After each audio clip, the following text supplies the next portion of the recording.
இது இயேசு கிறிஸ்துவே பல இடங்களிலே கடிந்து கொண்ட சம்பவத்தை நீங்க பார்க்க முடியும். மத்தேயு 6ஆம் அதிகாரத்திலாம் பாத்தீங்கன்னா நிறைய பேர் உபவாசம் இருக்கிறத ஆண்டவர் விமர்சனம் பண்றாரு. காணிக்கை கொடுக்கிற விஷயத்தை விமர்சனம் பண்றாரு. ஏன் உபவாசம் பண்றத விமர்சனம் பண்றாரு? உபவாசம் பண்ணுவது நல்லது தானே. ஆனா அன்னைக்கு இருந்த பரிசேயர்கள் பரிசேயரின் உபதேசத்தினால் பீடிக்கப்பட்ட மக்கள் என்ன செய்யறாங்கன்னா, பார்வைக்காக உபவாசம் பண்றது. மனுஷர் பார்க்கணும், நான் ரொம்ப உபவாசம் போட்டு ரொம்ப தாழ்மையா இருக்கிற மனுஷன் அப்படின்னு இந்த பெருமைக்காக.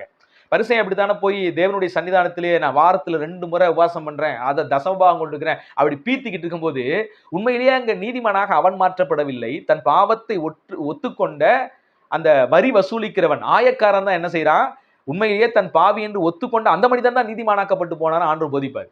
அப்ப நல்லா கவனிங்க, பேசுகிற விஷயங்கள் நல்ல விஷயம் தான், செய்யற விஷயங்கள் நல்ல விஷயங்கள் தான். ஆனா நோக்கம் சரியில்லாத போது அதை ஆண்டவர் அங்கீகரிப்பது இல்லை. அந்த இடத்துல மாய்மாலமாக மனுஷர் பார்த்து தன்னை மெச்ச வேண்டும், தன்னை பெருமிதமாக பேச வேண்டும் என்கிற எண்ணத்தோடு உபவாசம் போடுகிற நபர்களை இயேசு கடிந்து கொண்டு பேசுகிறார்.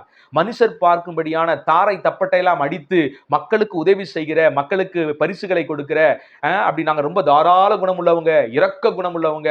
இன்னைக்கு நிறைய பேர் செய்யறாங்க பாத்தீங்களா, கொஞ்சோண்டு அரிசியை வாங்கி கொடுத்து அதை 4 போட்டோ சுத்தி எடுத்துக்குவாங்க. இப்படி எடுத்து கொடுத்து நான் இந்த மாதிரி ஆட்களுக்கெல்லாம் உதவி செய்யறேன் அப்படின்னு.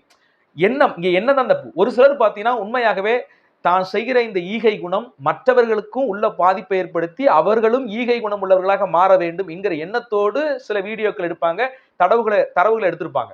ஒரு சிலர் ஸ்பான்சர் பண்ணியிருப்பாங்க, நீங்க போய் இவர்களுக்கு உதவி செய்யுங்கன்னு. அப்ப அவர்களுக்கு என்ன செய்யணும், சில விஷயங்களை ஒப்புக் கொடுக்க வேண்டியது இருக்கும். உண்மையிலேயே அவரிடத்தில் பெற்ற பணத்தை இவர் ஏழைகளுக்கு செலவழித்தாரா என்பதை கணக்கு கொடுக்க வேண்டியது இருக்கும். அப்படி கணக்கு கொடுக்கும் போது ஆதாரத்துக்காக எடுத்துக்கொள்வது வேற. எல்லாமே நம்முடைய இருதயத்துல தான் இருக்குது. அதனாலதான் வேதம் சொல்கிறது, மனுஷன் முகத்தை பார்க்கிறான், கர்த்தரோ இருதயத்தை பார்க்கிறார். நீங்க எது வேணாலும் செய்யலாம். போட்டோ நீங்க ஒருத்தருக்கு செய்த உதவியை என்ன நோக்கத்தோடு செய்கிறீர்கள் என்பதை தேவன் என்ன செஞ்சிருக்காரு, பார்த்துக்கிட்டே இருக்கிறார்.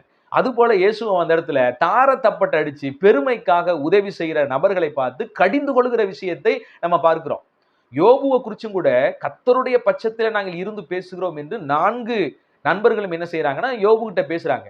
ஆனா அவங்க பேசுற வார்த்தையெல்லாம் வார்த்தை சரிதான், ஆனா யோபுவை புண்படுத்தும்படியாகவே அவங்க பேசிக்கிட்டே இருக்கிறாங்க.